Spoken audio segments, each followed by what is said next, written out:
Hey guys, so time to check out the browser here a little bit in iPhone 5 and the 4S and the 4 on the latest iOS 7 beta 6, which I already have confirmed today that it is beta 6, and I've been having it and using it in a couple of other videos. So of course, with the Safari browser that has a brand new updated UI in iOS 7 that soon will be released to the public, you can see how clean it looks, and we do have my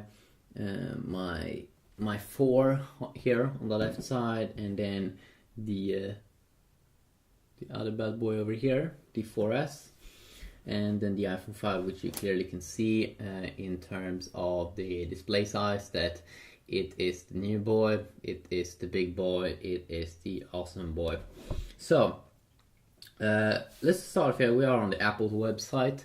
Why not start to see when we go out?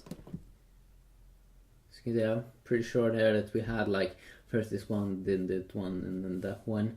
Let's see in terms of multitasking. Oh my god, that's retarded. Okay, so let's close this down. Okay, and then what I want to do here is I want to launch the browser on all of them at the same time to see which one that goes up first. Okay, definitely we can see a huge difference here, that the iPhone 5 definitely was quicker there at loading the page up. Let's try out in terms of smoothness here. If you start off here with the iPhone 5, so we have something to compare with.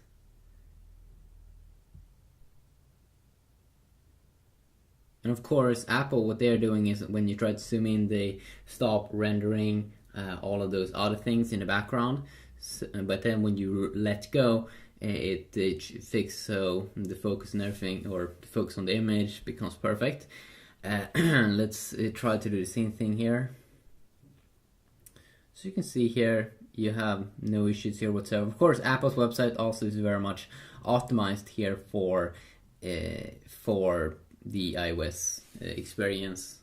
And then we do have this one, and you can really not see a difference in terms of how smooth it is.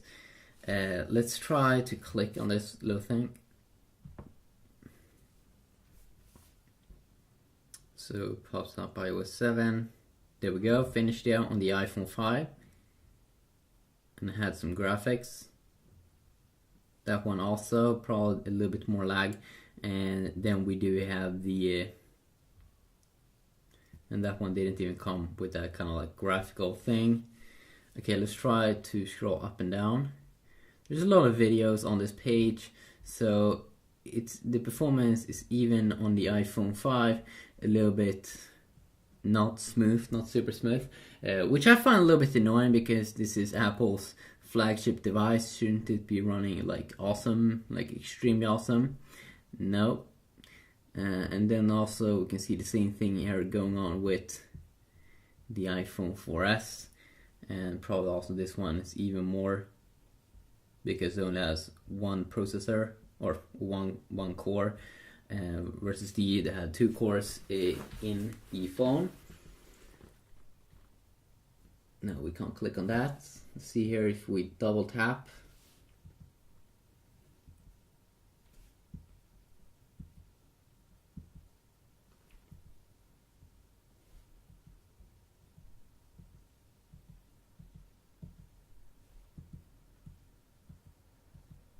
So you can see here we get the best performance and the worst performance here.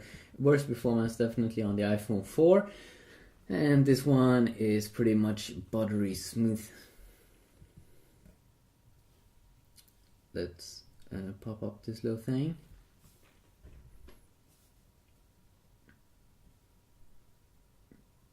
We can also see in terms of color accuracy that the iPhone 5, of course, it did get this small little update to the screen, so it became a little bit more vibrant compared to the 4 and the 4S display. So we can see here on the colors that this one just looks a little bit more colorful and more awesome.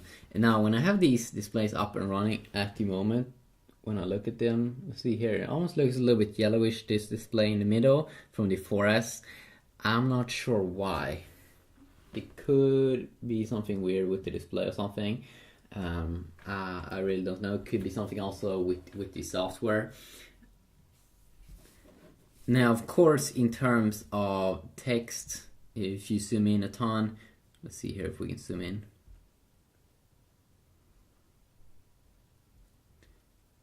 Let's see here, zoom in on a text.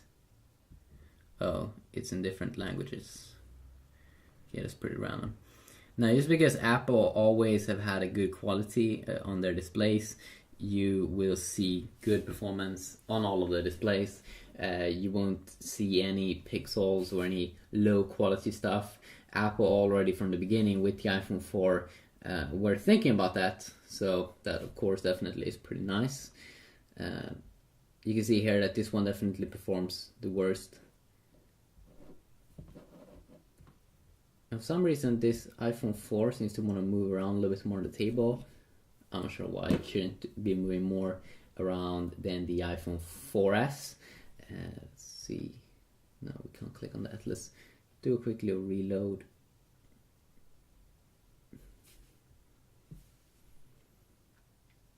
So that one was just super quick to load up the page again.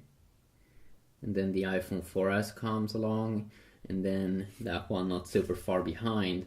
So just a quick little look at the browser. I mean, Apple's still doing a good job here at bringing a lot of support to the old iPhone 4, because we do remember that some of the earlier software iOS 7 updates for this one was really slow, and then they made a lot of good updates here, so it's kind of smooth in here, which is extremely nice because it wasn't that in an earlier version. And also in terms of graphics here, when you unlock your device, it's like smooth, and that's pretty nice from Apple. So I'm not sure for how long they will be able to support it, but I find it pretty impressive. Yeah, quick video.